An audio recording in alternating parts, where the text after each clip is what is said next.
I want to get to the situation in Syria. Obviously, we've seen a major development in recent weeks with Russia's military involvement, with airstrikes, missile strikes. Now there are reports of an offensive coordinated between the forces of the regime of Bashar al-Assad, Russian warplanes, Iranian forces, militias, on the strategic town of Aleppo, which has been partially controlled by the opposition for years. Are we seeing a turning point in this seemingly unending war in Syria? Well, I don't know if this is a turning point. We're certainly seeing a reversal of momentum on the battlefield. I think the reason the Russians entered, the reason the Iranians are doing more, Lebanese Hezbollah and other Shia militia, is because indeed Bashar al-Assad was slowly but surely losing additional terrain.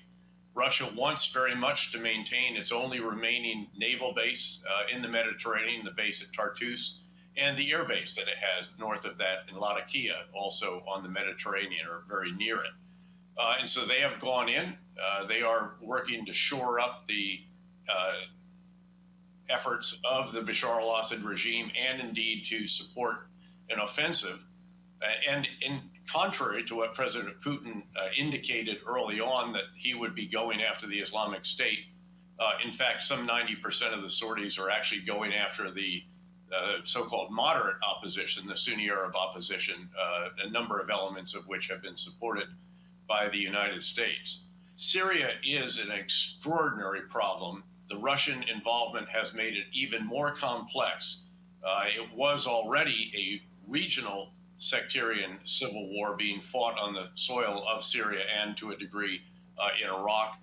It has become a geopolitical Chernobyl in recent years, just spewing violence, instability, extremism, and now, of course, refugees, not just throughout the region, but well into Europe now also, and indeed having an effect around the world.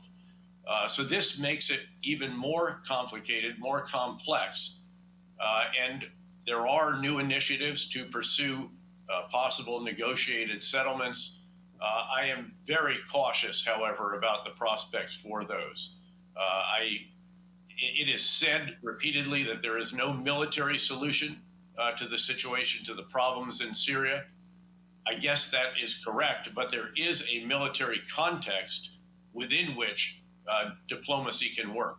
And having Bashar al-Assad feeling that he is once more on the offensive is not going to lead him to make concessions at a negotiating table, I don't think. Beyond that, it's very unclear who will negotiate for the moderate opposition, the Sunni Arab population. And even with that, of course, you still have the significant problem posed by the Islamic State and by the Khorasan group, an al-Qaeda affiliate, and Jabhat al-Nusra, the other al-Qaeda affiliate on the soil of Syria. So this has become a real kaleidoscope of different groups, and determining how there can be a negotiated settlement here, I think, is going to be very, very challenging indeed, and may prove not possible. We know that when you were at the CIA, you recommended that the opposition in Syria should be covertly armed and trained, that this was rejected by President Obama. Do you think this was a mistake because the opposition was never an effective military force on the ground?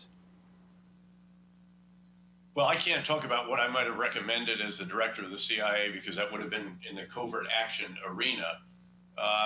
It has been clear all along, however, that to achieve any objectives that we might have in Syria, whether it is the defeat of the Islamic State and the al-Qaeda affiliate, or changing the momentum on the battlefield so that Bashar al-Assad and his regime might actually be willing to negotiate a settlement, any of those objectives require a moderate Sunni Arab opposition force. That force was not developed in the early years, although we did have a stated policy that Bashar al-Assad must go. It's publicly known that, in fact, since I left the agency, sometime after that, that there has been an effort by the agency and others. Indeed, some of those forces are those that are fighting up in the north again, all publicly known, and some others in the south.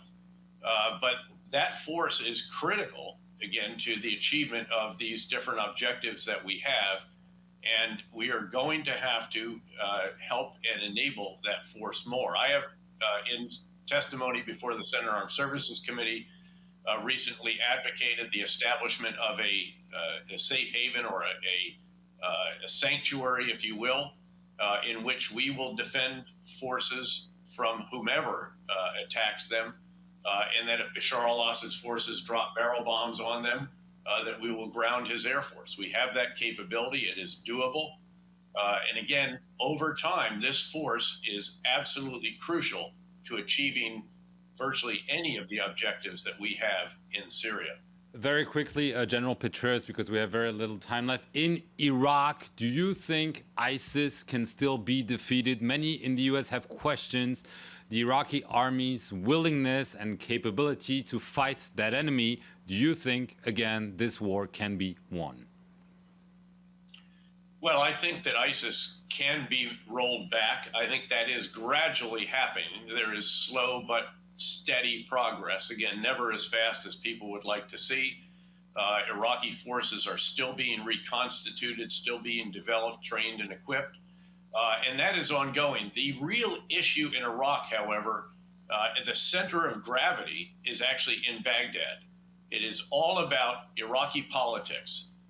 And this is where we have to redouble our efforts to support those who favor inclusive policies, because if you cannot get the Sunni Arab population back into the fabric of society, as we did during the surge, in fact, a hugely important achievement of the surge, if you can't do that, you are not going to be able to sustain the gains that are made against the Islamic State. So that is actually the most important battlefield in Iraq. It's in Baghdad, and it is Iraqi politics, even more important than the front lines in the fight against the Islamic State, as important as they are and as important as it is to continue the progress and continue to roll the Islamic State back. But if that Sunni Arab population does not feel included once again in the Iraqi fabric of society, it will be very, very difficult to sustain the gains that are achieved on the front lines of this battlefield. General Petraeus, thank you very much. This is all we have time for. Thank you for your views on the situation in the very volatile Middle East, and thank you very much for watching this edition of the interview here on France 24. He was running across the field, he had an RPG, and I was on a roof, and I hit him. 27-year-old American veteran Clay Lawton says he recently killed an ISIS terrorist in Syria. It felt good. I came to do something, and I finally did it. He finally completed a personal mission to take the fight to the enemy, one he never got close to in the U.S. Army. He never saw combat there. And I was always upset about not getting deployed or anything like that. So I wanted to make up for that and